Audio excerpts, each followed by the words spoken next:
Good evening, Ms. Quintero. We are the Group 3, and today we will discuss the different types of test scores. We have first the raw score. A raw score is a single score that is derived from a test or an observation.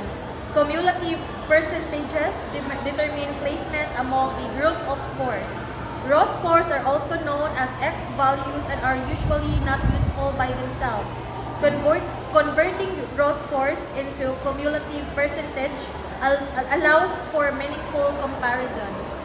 So, our raw scores represents the number of correct answers of points obtained in a test without alternation. So, how do you find the raw scores?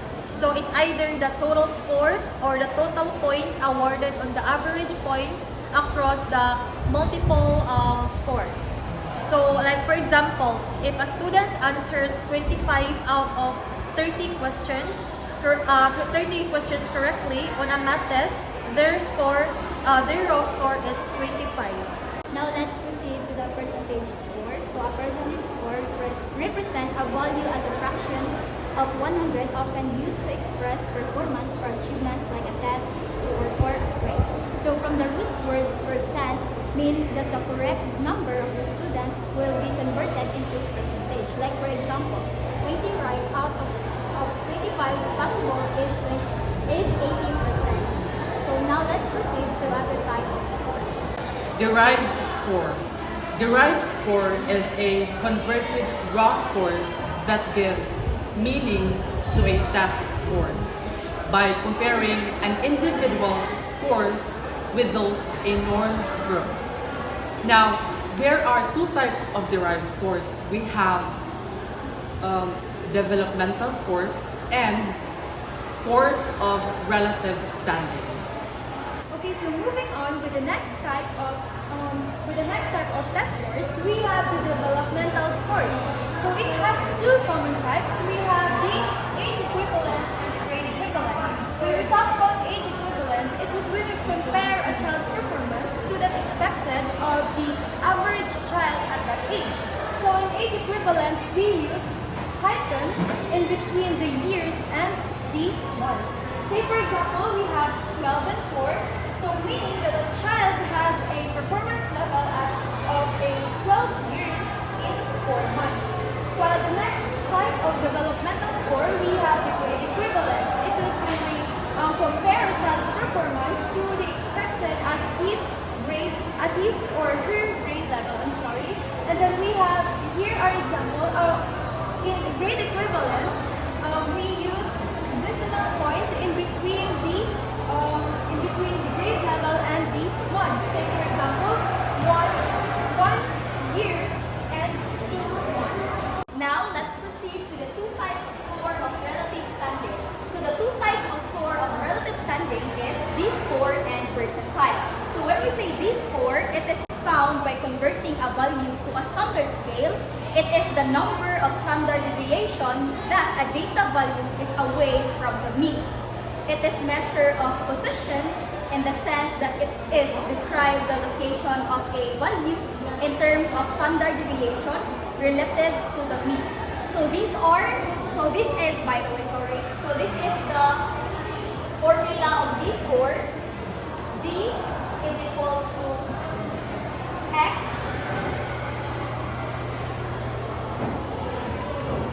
So this is the data value, and this is the mean of data set, and this is the standard deviation.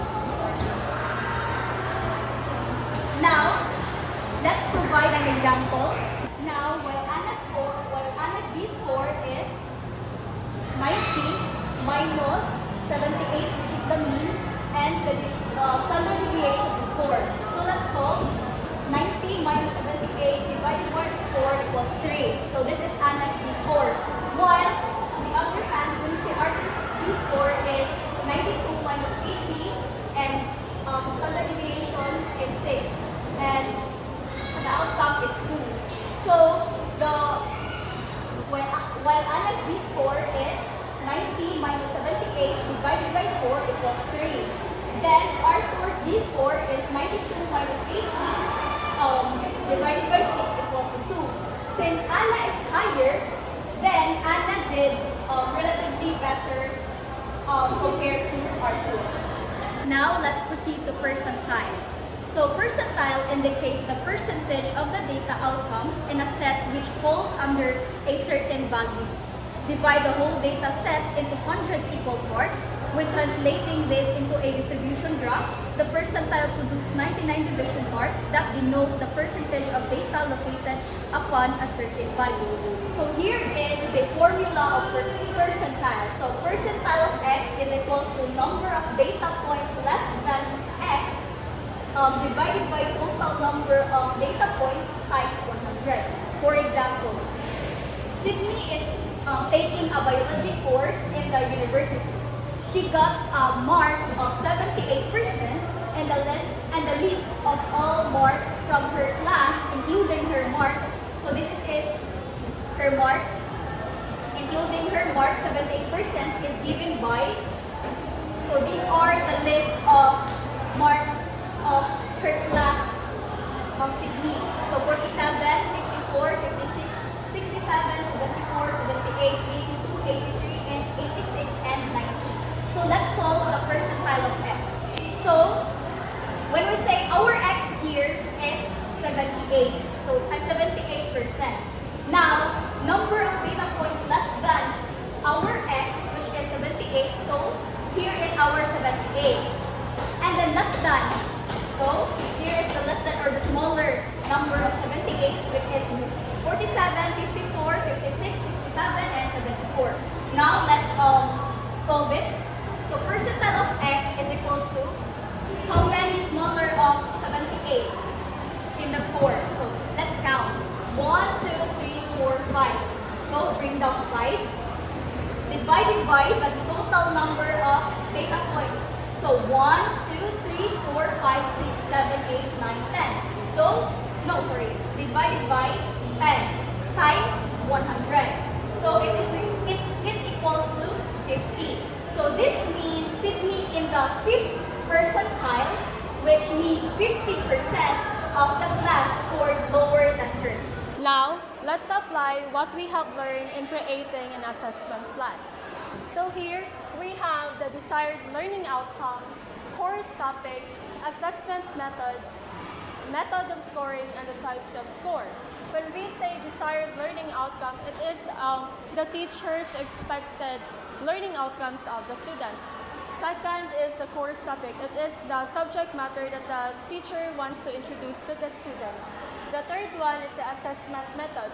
It is the way of teachers to analyze or to test the students' knowledge. Fourth one is a method of scoring. It is how the teachers will score the students. And the fifth one, type of score. It is how the teachers will give the score to the students. Here we have first is identify the types of prose. And the subject matter or the course topic is the types of prose. And the assessment method is a short answer, specifically identification. Fourth one, teacher's way of scoring is the answer T. And the teacher's way of giving the score is the raw score. The second one, desired learning outcomes, is create sentences based in active and passive voices. And the course topic is active and passive voice. And the assessment method is group activity. So here in the group activity, the teacher will group the class and every group will create a sentences based in active and passive voices. And the method of scoring is checklist. And the type of score is percentage score. Next is reading a literary text to reminders and repetition. So for our course topic that is literary criticism, and for our assessment method is creating a line from the poem. And for our method of scoring, we use the writing rubric focusing on critical thinking and writing skills. Like for the novice, is equivalent to 1, for the developing 2, and for the expert is 3. And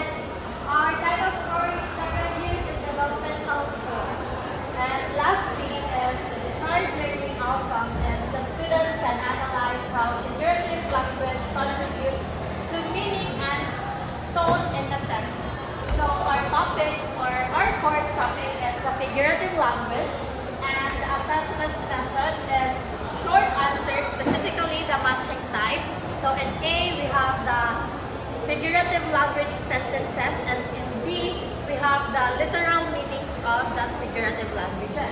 Now, in our method of scoring is computing Z scores to compare the students' understanding of